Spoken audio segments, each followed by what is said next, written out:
Print servers in federal environments create risk and unnecessary complexity. Every new printer, location, or policy adds strain to infrastructure that was never built for today's demands. FedRAMP High Authorized Printer Logic eliminates print servers with a secure cloud-native, zero-trust solution designed for federal IT. With advanced security, centralized control, and simplified management, agencies can modernize print without added burden. See what secure serverless printing looks like. Visit Vasion.com to learn more. Federal Drive is presented by GEHA, Government Employees Health Association, proudly providing health and dental benefits to federal employees and their families. Visit GEHA.com. The Defense Department is moving toward final decisions on cybersecurity requirements for contractors, while Congress continues to debate funding priorities and possible additional spending through reconciliation. Those decisions will help shape how companies invest, compete, and plan for future government work. For the industry perspective, I spoke with Stephanie Kostro, president of the Professional Services Council. Stephanie, great to see you. Thanks for joining me. Thanks for having me, Terry. Got two important topics. One is CMMC. The deadline for CMMC reform comments has just passed. PSC submitted comments on that. What were at the top of your list in terms of concerns or feedback on the proposal? So just as a reminder to your listening audience, Terry, PSC represents some 400 member companies that provide services and solutions, and a lot of those are technology companies. And so we were present at the creation here at PSC when CMMC came into being, 7 years ago. And this is not the first strategic pause, the first time an executive branch action had been taken to review this program. And we are very, very interested in what happens with CMMC for a couple of reasons. We have long voiced a few overarching concerns with how the federal government as an enterprise tackles cybersecurity internally within the government, as well as with its contracting partners. And I'll let you know what those three overarching concerns that we typically highlight are. One, that any reforms in cybersecurity as it affects contractors and industry that support the government really needs to be consistent. Any rules that they have for cybersecurity, if you're a Department of War or Defense contractor, or if you're a DHS contractor or a Health and Human Services contractor, doesn't it make sense to have common cybersecurity standards across the board? From an industry perspective, that makes sense because oftentimes, if you're a defense contractor, you're also a homeland security contractor. So to have two different standards is problematic and costly, to be honest. The second overarching concern is that you need to think about basic cyber hygiene, and then how do you demonstrate cybersecurity to the government? And so there are costs associated with basic cybersecurity hygiene, additional cyber hygiene and requirements, and then the reporting requirements, et cetera, and how you report it. So having the government think through the costs it's imposing on companies and making sure that at the end of the day, everybody is more cybersecurity, that should be the focus. And then the third concern usually highlights, again, from an industry perspective, what happens now that we're in a 7-year program, right? CMMC has been around for a while in different permutations. Some companies are certified. They've put in a lot of effort to get certified for level 2 CMMC certification.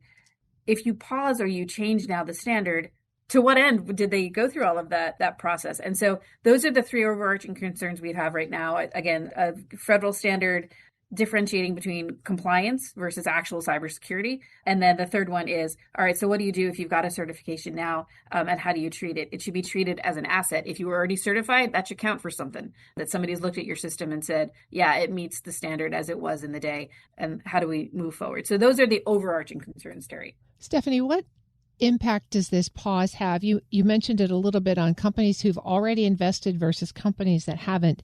How important is it for contractors to have some consistency around the guidance so they know where to plan their investments? That's a great question, Terry. Companies do so much business planning when they work for the government, and consistent requirements are essential to successful planning. A lot of companies have made these investments, and to be honest, if you're getting certified by a third party, or what we call a C3 PAO, and you've already gone through the process and you've got your certification, again, that should be worth something as the regulations potentially might change. In addition, I talked to several companies who have been in the queue. They've been waiting to get certified by these C3PAOs. They've made some investments, but they haven't made 100% of their planned investments. And they're choosing to continue to go through the process to get that certification, regardless of a pause in CMMC, because they do think it'll be worth something. And so companies are thinking through, all right, if CMMC is the baseline, it should count for something, and it's something to build on. The work that they've done for the last 7 years is something to build on, not something to throw out. Again, the touchstone here, Terry, is, are we actually more cyber secure as a result of these regulations? I want that answer to be yes. Industry wants that answer to be yes. And I can only assume that the government wants that answer to be yes. So we are all working towards the same end.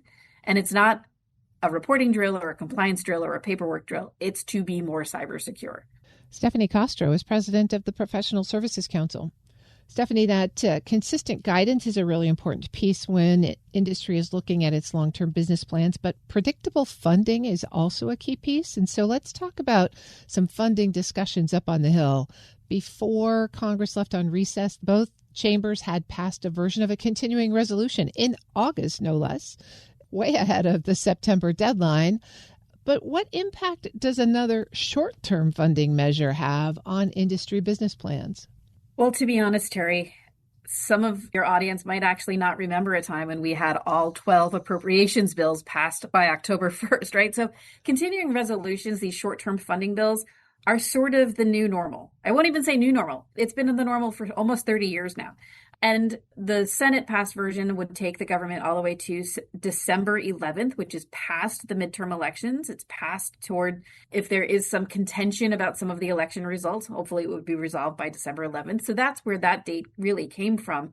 And I think having a CR that goes to mid-December is something that the companies would like to see, and then maybe actually get full year appropriations or another CR, right, to take us from December 11th forward.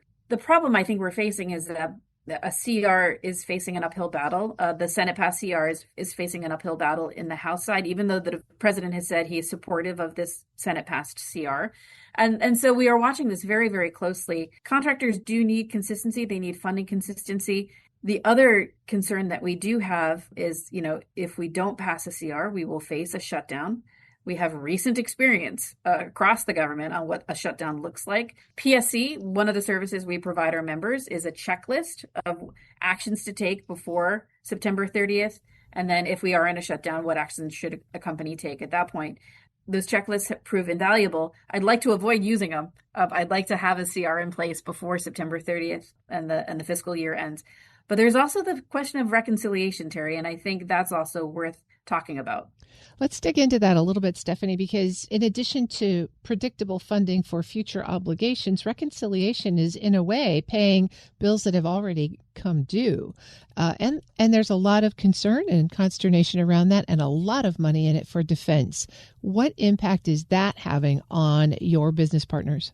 It's a great question. The defense budget request, and the president has talked about this, is $1.5 trillion. Now, that's 1.1 and change in the base budget for FY27, and that's what we can talk about for the full year appropriation.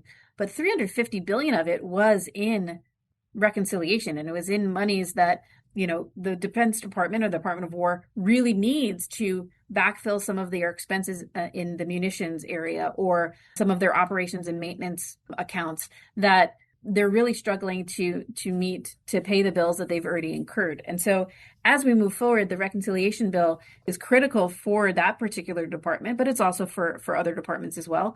And it does seem that there aren't the votes to get there yet. Now, a lot, as we know, in politics can change from day to day. We are in a holding pattern until they come back from their office or their August district work period, or recess as it's known colloquially.